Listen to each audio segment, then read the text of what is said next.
So the movie begins with a deer eating weed or something, then an animal starts hunting it, so she runs through the woods and all of a sudden, BAM! A human catches her? Well, then there's a girl smelling some cactus, and saying she'll miss Phoenix and miss her mother, and then mentions spending time with her dad, so I guess she's moving to a different town. Then the movie title appears, and then we discover she's moving to a town called Forks with a few people living there. And she's inside a police car because maybe smelling cactus in Forks is illegal? Who knows? Oh no. The policeman is her dad and is called Charlie. Next time you won't be so lucky. Anyway, they reach her new home and her father mentions that he has cleared the shelf off in the bathroom, and the girl says, "Oh right, one bathroom." "Oh, sorry, Your Majesty, didn't know you had a bathroom collection back in Phoenix." So then her father asks her if she likes purple, and the girl says, "Purple's cool." So the father says, "Nah, Sabbath's better." Actually, that didn't happen, sorry. What actually happens is that a handicapped Indian American girl arrives, so the girl goes downstairs, and they say hello, and we discover her name's Bella. So while the policeman and the handicapped play tag in the street, there's some metalheads staring at Bella as if she's the only girl in Forks, but maybe she is, who knows.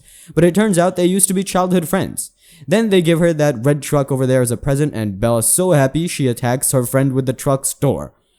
Bella then drives to school and someone makes fun of her truck because, you know, adolescents are cruel. Here, Bella is revising the GTA San Andreas cheat code list because all of a sudden, the singer of Pierce the Veil appears and says his name is Eric and he runs the school newspaper.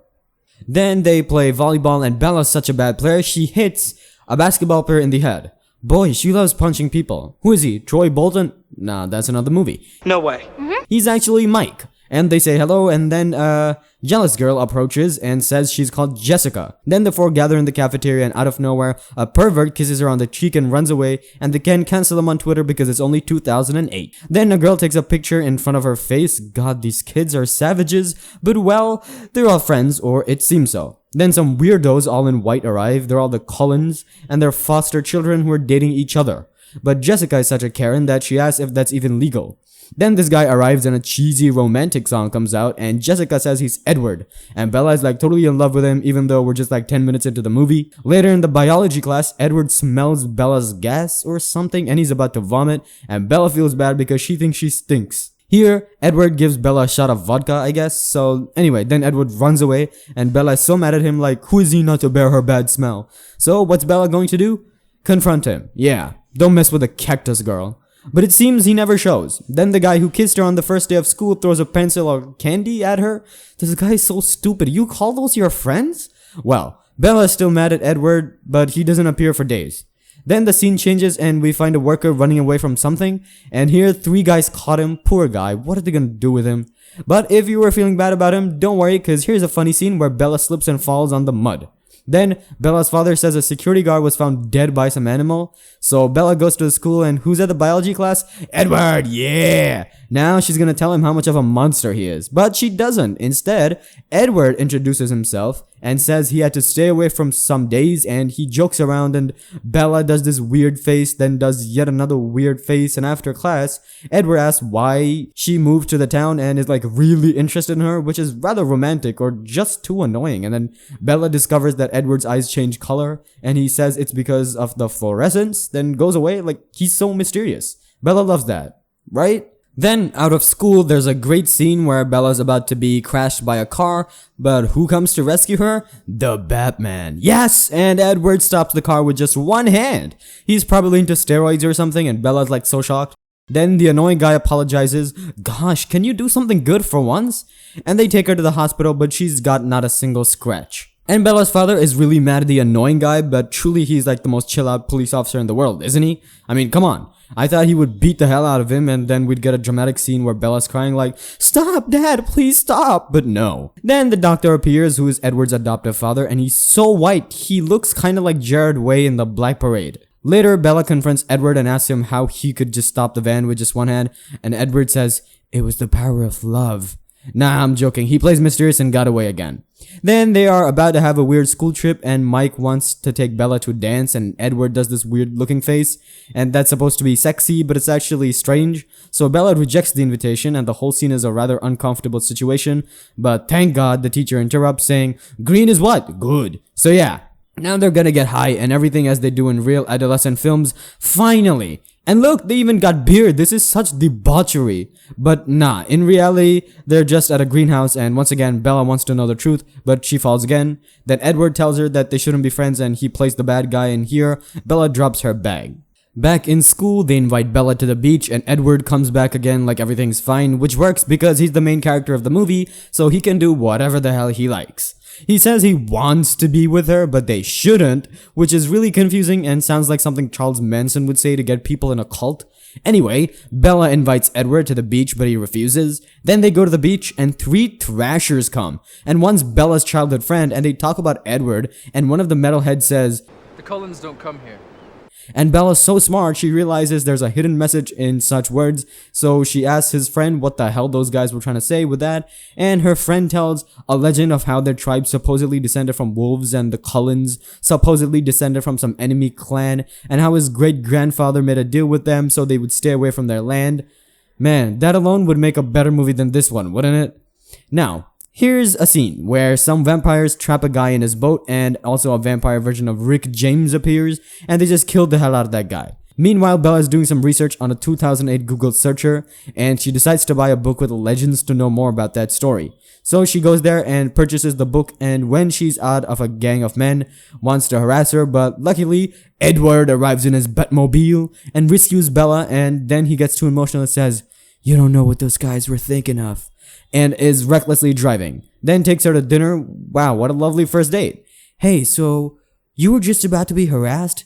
That's too bad. Let's eat, shall we?" Well, here we discover Edward reads minds, so that's why he knew what those guys were thinking, and he also says he feels protective of her, which is an excuse to say that he was following her, maybe to get her into a cult, as I said before. And here they touch hands, and Edward's so cold that Bella can't believe it, and then Bella is comforting her dad at the police station because the boatman who has died was his friend, and as a reward for being there, the dad gives Bella a dildo. Nah, it's just a gas pepper for her protection. Here, Bella sees the corpse of the boatman and has some flashbacks of Edward staring at her, and this is so romantic. Then back home, she reads the book and does more research and looks for the websites with demons and blood drinkers and rituals and undead, and finds that vampires have the super strength and cold skin, and she connects everything and realizes it is time to confront Edward. So they go into the middle of the forest, and Bella tells him she knows he's a vampire, which is like a key moment for the movie, but these cringy cameras age so bad, in my opinion, it makes the scene really funny. Then Edward takes Bella to the mountains and runs like Flash or XLR8 or Ben 10 all the way up, and here his deepest secret is revealed. Bam! He's all covered in glitter like those early glam rock bands from the 60s. But why the hell do vampires shine in the sun? Are they radioactive? Are they a Chernobyl product? That's a question that has bugged the entire world during the whole 2010s.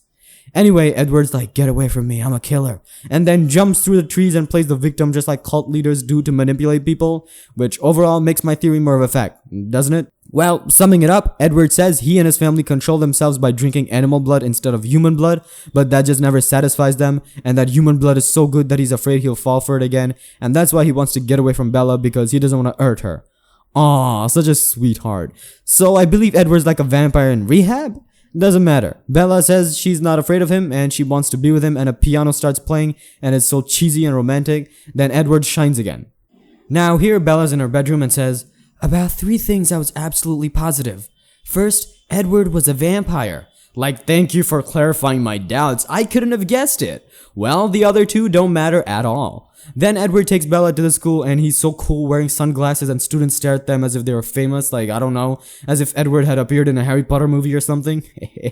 Later, Edward talks more about his past and his family and how his foster father drank the blood from his neck to save him from his Spanish influenza, no homo though, and how he did the same to his foster mother, and that there are more vampires who are the real bad guys, which we already knew, and how her foster sister can see the future. Like, are these people like the Fantastic Four or the Incredibles? Who cares? Look at this awesome jump.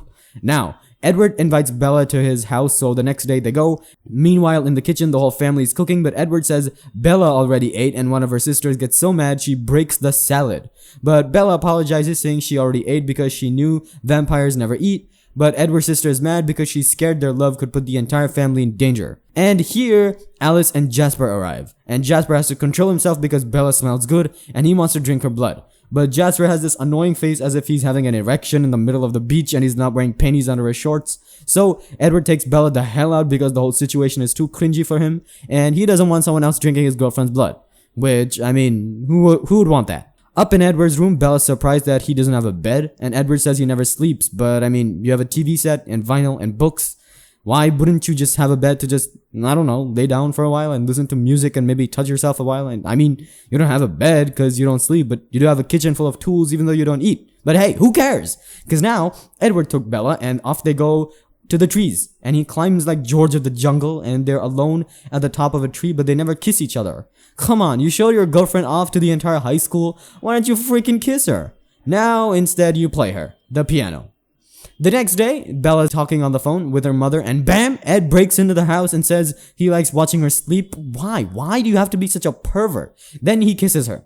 You can kiss someone after you say you spy on them while they're sleeping, but man, the kiss takes forever to occur, and all of a sudden, bam, there's gonna be some action, but Edward flies back because maybe he can't get it up, so they end up talking about their feelings. God, this is too much for my adolescent fantasy for my taste. Lucky me. Next, there's a scene with Bella's father cleaning a shotgun. Yay, no teenage emotions, just manly stuff. So Bella tells his dad he's dating Edward, but her dad doesn't like it very much, so Bella invites him in because Edward wants to formally meet Charlie, so they say hello, and Ed says, "Me and my vampire family are taking your daughter to a vampire baseball match because I'm a vampire." Of course not, but he does take Bella to a vampire baseball match with his vampire family, and everything's so fun. Until the 3 evil vampires arrive, and it's a rather tense moment, I'm not gonna lie. I mean, just look at the cameras, so tense. But then their leader asks if they can play a game, so it's even tenser. But suddenly they're all laughing and joking like, yeah, we're just a bunch of vampires and we're bored, so why not? So Edward and Bella are about to leave, but the wind carries Bella's smell. It was probably another gas. And the vampire smells her and they discover she's a human, so they pose like Power Rangers, but then they leave. Now, Ed takes Bella to the car, and this is my favorite part of the movie.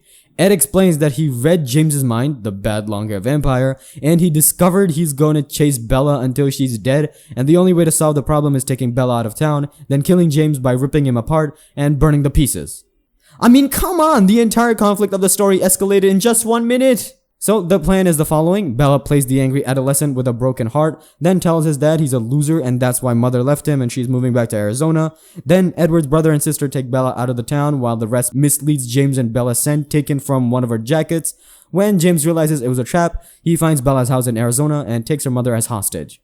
Man, this is too much too soon. So they both arranged to meet in a museum or something, but it was a trap, her mother wasn't there. Who would have thought? Then James films Bella for some snuff video for the deep web, I guess. But Edward arrives, yay! And they fight and break windows and Bella bleeds and James bites her in the arm. And the whole family arrives and sets James on fire and Edward takes the venom out of Bella. And I'm like, yeah, she's totally gonna be a vampire now. But no, they got me there. Guess it would have been too much of a cliche.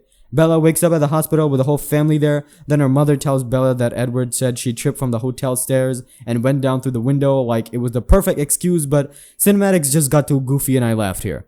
Then Edward says that she's never gonna leave her. Aww, and everything's back to normal. They have the graduation party and here are more weird faces.